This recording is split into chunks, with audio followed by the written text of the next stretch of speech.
Welcome into the next edition of the Coach Rico White Show, brought to you as always by Kia of Anniston, Oxford. Here at this beautiful location that we get to film outside, God willing. It's been outside every time, each and every time. So another day today. It's another beautiful day out here. Coach, last week I know the game didn't turn out like you wanted it to. You guys suffered a loss to Coach Bates in Center Point. Yes, Take us back to last Friday and what transpired. Well, we knew going in the game it was going to be a tough game, especially going against Coach Bates and Center Point. Got some great kids, some great explosive kids. Kids came out, we came out flat, and I tell you what, they had a couple of explosive plays. Next thing you know, you're down 25-0, and just didn't get it going till third quarter. We made a run, cut it to 22-25.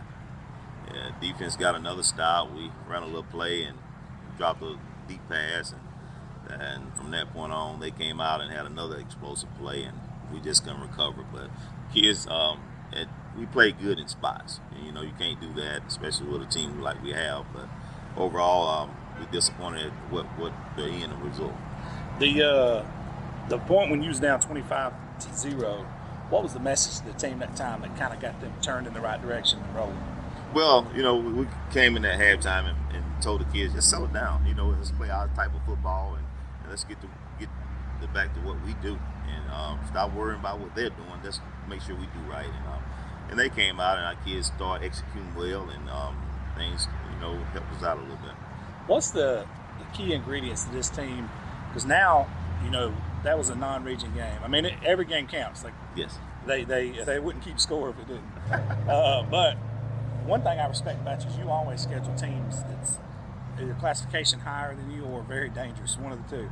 And what is going to be the key ingredients to hit the stretch run? Because now you get into realistically the cream of the crop of your region, and these games are getting to almost must wins for seeding and things like that for the playoffs. What's going to be the key ingredients to get this team to? It seems like you put it together in spurts, man. Like y'all can't even be touched in spurts, and then sometimes you'll have it. What's going to be the key ingredients to put that whole thing together? You can make the stretch run. It's just the key is being consistent, stick to the plan, and staying focused. I mean, don't let circumstances mess with the vision. You know, and that's the biggest thing. You play teams like Center Point and bigger teams, so when you get down the road, you'll be to face those type of teams. And speed and different stuff like that won't hurt you. So I think if we just stay the course, we'll be fine. That's what people don't realize. I remember last year, newspapers, social media groups, people who pick games, they were all like, "Wow, Anniston's the second." And I don't know why everybody's shocked. I mean, look who they play. Look, they're in the toughest region in 4A. Yeah. And then you guys step out and play some killer teams. And then, heck, if you tallied it all up, just with you and I talking, you probably missed 3.5 to 4 weeks of COVID practice time. Mm-hmm. That's a month. Yeah, absolutely. So then people's like, how in the world? And I'm like, I don't know why everybody's shocked. Why is that shocking everybody? Yeah. But, what's scary is, I mean, if you guys do put it all together, which is the goal right here, the plan, you can make a run deeper than that this year.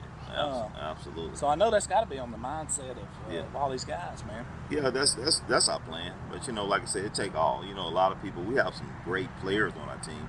Antonio Kite, Rockwez McElder. They got big time offers, but it take the whole team. It takes those Anniston guys. Yeah, it takes 10 other guys. Those are guys that's being overlooked that doing the work. So you just can't focus on that guy. So we just got to put it together as a team. Now, last year, and I would love to have gotten your blood pressure checked. Talk about this opponent this week, because that was one of the weirdest, strangest football games I've ever seen or heard about. Was the White Plains game last year. For those who don't remember, just before we talk about this week's game, take us back to last year's game against them and what transpired. I think we was up like 35-0 something like at halftime, and we came out the second half and they made some runs, but we just lost focus. We had penalties galore. Just couldn't get it going, and they made a run. And it was crazy, but we pulled the game out. Yeah, it was what was the final score? It was in the 40. 40, I think we won by a touchdown or 2 touchdowns. 47, 42, 40. It was something like that. I remember a guy from Average Joe's buddy. He had a nephew that played at White Plains, and he was at that game. He's like, "Man, we're about to go to the house. Man, they're getting destroyed."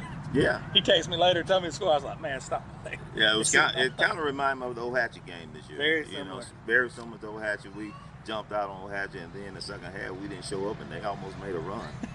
But this kind of a unique situation coming this way. Coach Tyree been out with COVID. He didn't coach last week. I don't know if you knew that or not, but he had to stay at home, and his assistants coached his team for him. But I got him back this week, and they're a dangerous team, man. I mean, they watching film on them, and I mean they got some losses this year, but look at they play. Yeah, I mean they play some great teams, and Coach Tyree always do a great job of getting his kids up, and sound coach, sound team, and we just can't take for granted that we're gonna show up and be faster or nothing like that. We just gotta play sound football and do what we do. That's right, man. And this region here too, man. I mean, it's just you slip up 1 week, man. I mean, it could start a down spiral, man, because there ain't nobody you can just look at and say, man, we got so and so this week, let's go. Yes, I mean if you look at how we started the season, you say, okay, Anniston can make a run, but week in, week out, you never know what to expect. That's right, 100%. Coach, man, I'll let you get back at it. I know you got back to the school, and hey, I appreciate everything you do coming on with us, and I know Kia does as well. They've had a huge response from you guys coming out. Thank you so much. Thank you so much.